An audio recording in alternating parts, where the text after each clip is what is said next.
Prediksi siapa calon presiden dari PDI Perjuangan akhirnya terjawab. Ketua Umum PDIP menetapkan Jokowi sebagai Capres 2014. Kira-kira bagaimana perhitungan peta politik PDIP dengan mengusung Jokowi telah tersambung di saluran telepon pengamat politik Yunarto Wijaya. Selamat siang Mas Toto.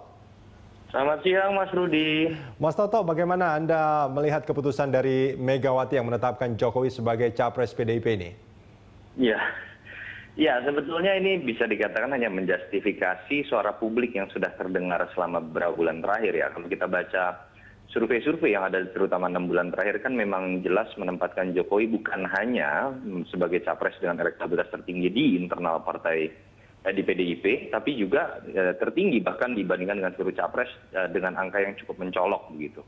Memang kan menjadi pertanyaan, apakah kemudian Ibu Mega akan merestui ketika kita tahu partai ini terbiasa bergantung kepada kekuatan elektoral keluarga Soekarno, tidak bisa dilepaskan dengan nama besar keluarga Soekarno, dan kemudian muncul nama baru yang katakanlah betul-betul tidak memiliki hubungan genetik dengan keluarga Soekarno, tapi di atas kertas bisa memenangkan PDIP, bisa baik di level pileg ataupun pilpres, termasuk ya hampir bisa dipastikan di atas statistik mengalahkan calon-calon lain gitu kan.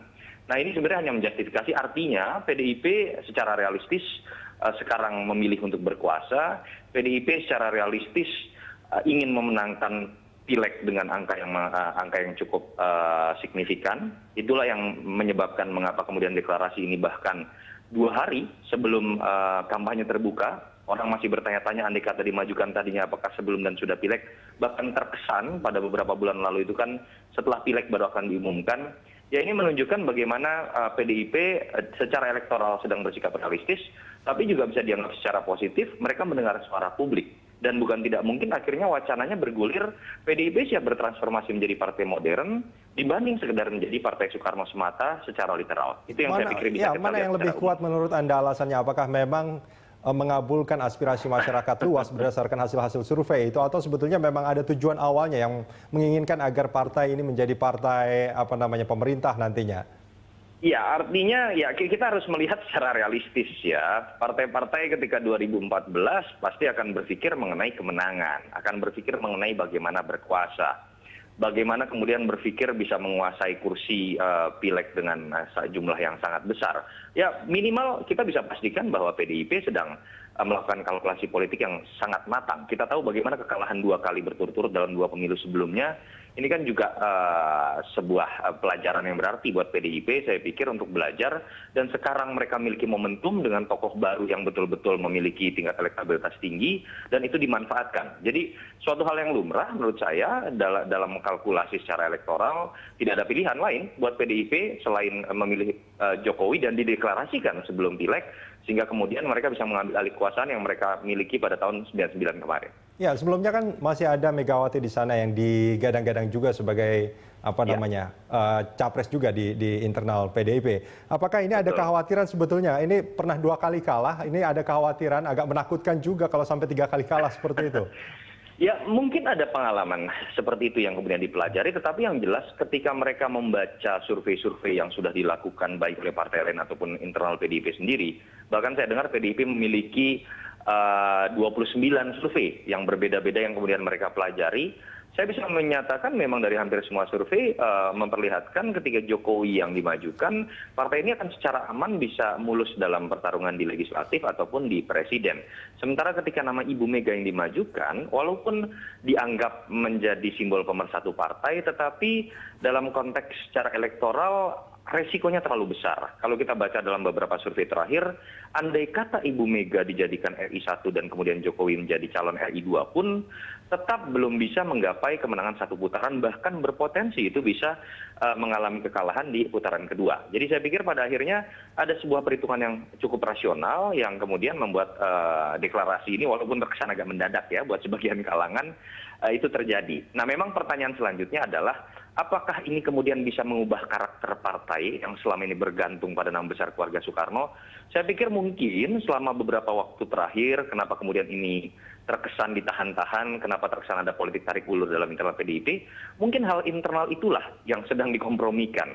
Bagaimana betul-betul bisa terjadi sebuah kesepakatan bahwa partai ini tetap terkonsolidasi, nama keluarga Soekarno juga tidak menghilang, ideologi Soekarno tetap harus terjaga, walaupun mereka akan memiliki capres dari sosok lain yang selama ini hanya berkutat di keluarga Bung Karno. Ya, Anda juga mengatakan tadi di awal bahwa ini juga menjadi salah satu indikator bahwa bisa jadi PDIP akan menjadi partai modern yang tidak bergantung kembali hanya pada nama besar Soekarno. Apakah ini menjadi indikator yang sangat kuat bahwa ke depannya PDIP akan betul-betul menjadi partai yang modern dan atas dasar kader seperti itu? Ya, memang harus diakui sebetulnya fenomena fans club yang menggantungkan partai kepada sosok tertentu bukan yang terjadi di PDIP ya. Demokrat melakukan itu, Gerindra atau katakanlah Hanura melakukan hal tersebut. Ini sebuah permasalahan dalam perilaku pemilih kita yang cenderung belum rasional, cenderung ada sisi feodal. Tetapi sepertinya PDIP cukup menyadari bahwa pada titik tertentu evolusi partai harus bergerak menuju sebuah pengorganisasian yang lebih modern. Ketika ada tokoh yang secara elektoral mulai menurun, ini juga akan berpengaruh pada partainya. Itu katakanlah yang terjadi pada Partai Demokrat sekarang. Ketika kepercayaan publik kepada SBY menurun, pada saat itu juga tingkat kepercayaan publik kepada partai langsung sirna seketika. Tetapi mungkin tidak terjadi pada level ekstrim. Kita harus akui, biar bagaimanapun sosok Soekarno tidak akan mungkin bisa dihilangkan dari partai ini. Karena Soekarno bukan sekedar tokoh yang diidolakan, tetapi Soekarno dengan ideologinya, dengan program-program yang pernah dilakukan, dengan visi misi besar yang sampai sekarang dianggap masih relevan, itu sudah menjelma menjadi roh partai ini, gitu. Bahwa kemudian terjemahan dari ideologi Soekarno ini tidak bisa lagi diartikan sekedar keturunan darah biru dari Soekarno sendiri, ini yang mungkin sudah mengalami proses transformasi. Artinya mungkin sekarang PDIP sudah mulai berani bertransformasi, bagaimana mereka bisa mengejawantahkan Soekarnois itu bukan lagi sekedar keluarga Soekarno, tetapi jangan-jangan ada di sosok-sosok lain seperti Jokowi misalnya, yang tetap itu dianggap sebagai jelmaan dari Soekarnois yang memang membawa ide besar. Ya. Ini proses yang tidak akan berlangsung secara cepat, butuh proses jangka panjang, dan itu mungkin baru bisa kita uji pada Kongres 2015 nanti tahun depan. Ya, Mas Toto, kalau Anda mengatakan bahwa Jokowi ini kan sebetulnya penetapan Jokowi sebagai capres tidak serta-merta gitu. Tentunya ada komitmen di antara Megawati dan Jokowi. Nah, apa kira-kira yang menjadi ikatan di antara keduanya ini? Apakah Trust Soekarno juga harus dititipkan juga terhadap Jokowi atau bagaimana menurut Anda? Ya, hipotesanya bisa macam-macam. Saya tidak mungkin mendahului Pak Jokowi sendiri atau Ibu Mega ya. Tapi yang jelas begini, ada beberapa hipotesa yang mungkin muncul dan itu akan menarik ketika kita kemudian akan menganalisis siapa sih sosok wapres yang akan mendampingi Jokowi katakanlah ke depan. Atau kemudian orang akan bertanya-tanya bagaimana komitmen atau kesepakatan ketika berbicara Kongres 2015 ke depan. Saya pikir ada hipotesa yang mengatakan mungkin Trust Soekarno akan ditempatkan menjadi wakil Jokowi, walaupun saya pikir kalau pola pikirnya sesempit itu akan mentah begitu ya, pandangan-pandangan positif yang selama ini sudah dialamatkan kepada Ibu Mega yang sudah dianggap berjiwa besar, sosok negarawan yang berani mendengarkan suara publik. Kalau kemudian memaksakan bahwa hanya Trust Soekarno yang boleh mendampingi Jokowi, itu juga saya pikir akan mementahkan persepsi-persepsi positif. Artinya kalau memang betul ada nama Trust Soekarno yang ingin didampingi, dia harus melalui proses seleksi yang disepakati oleh internal partai, termasuk juga mendengarkan suara publik. Yang terpenting adalah mekanismenya. Atau juga ya mungkin kita bisa berasumsi di 2015 nanti baru terjawab apakah komitmen antara Ibu Mega dengan Jokowi lebih kepada sebuah pengamanan bahwa Trust Soekarno tetap harus katakanlah menjadi panglima dalam konteks internal partai, yang menurut saya itu mungkin akan lebih bisa dikompromikan, karena kalau internal partai ya saya pikir masing-masing partai memiliki argumentasinya ya. Saya tidak bisa menyalahkan ketika mungkin ada yang mengatakan biar bagaimanapun dalam proses transisi ini keluarga Soekarno masih lebih bisa menjadi pengikat partai begitu, atau pengikat elit. Tetapi kalau sudah bicara bagaimana jabatan publik seperti RI 2, menurut saya jangan sampai ini terjadi, jangan sampai pilihan hanya dijatuhkan dikarenakan kompromi antara Ibu Mega dengan Pak Jokowi. Tapi bagaimana di tengah-tengah itu tetap didengar suara publik yang kita bisa baca dari survei-survei misalnya seperti itu. Baik Mas Toto, ini kalau kita bicara soal apa yang dilakukan oleh Megawati saat ini Kalau hitung-hitungan secara survei seperti itu, ya Megawati akan menjadi seorang kingmaker gitu. Nah, pada saat Jokowi menjadi presiden, apakah dia akan bebas, independen untuk melakukan mengambil langkah-langkah kebijakan, atau justru Megawati juga nanti bukan hanya kingmaker, tapi juga king supervisor nantinya? Saya tidak berani berasumsi, tetapi saya bisa memberikan beberapa indikator yang kemudian, katakanlah indikator yang bisa kemudian kita nilai.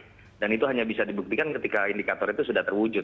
Kabinet itu akan menentukan dan kemudian akan menjadi indikator yang kemudian buat kita bisa menilai apakah Pak Jokowi ini betul-betul independen. Ketika dia sudah terpilih betul-betul bisa memposisikan dirinya sebagai presiden pilihan rakyat dan bukan sekedar presiden pilihan Mega atau tidak. Kita tahu bagaimana kompromi politik itu selalu berujung pada terakomodirnya nama-nama yang dititipkan pada kabinet. Itu yang terjadi pada SBY Jilid 2 terutama ketika terlalu banyak nama orang-orang parpol dikarenakan ada sebuah kesepakatan politik ketika ingin menjadi capres. Ya kita juga nanti akan bisa melihat apakah Pak Jokowi akan memiliki kabinet yang terlihat isinya adalah orang-orang titipan katakanlah Ibu Mega atau PDIP semata, atau betul-betul dia dipersilahkan untuk membangun sebuah kabinet yang profesional, belajar dari pengalaman apa yang terjadi pada SBY dengan kegagalan membangun kabinet begitu ya.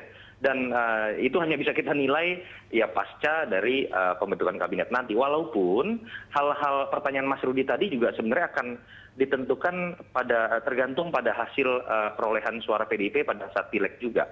Baik. Kalau PDIP katakanlah tidak mendapatkan suara yang cukup signifikan untuk membentuk kabinetnya sendiri, otomatis akan ada pertanyaan lain juga. Apakah Jokowi nanti harus terjebak juga dengan koalisi partai-partai lain seperti yang terjadi pada SBY?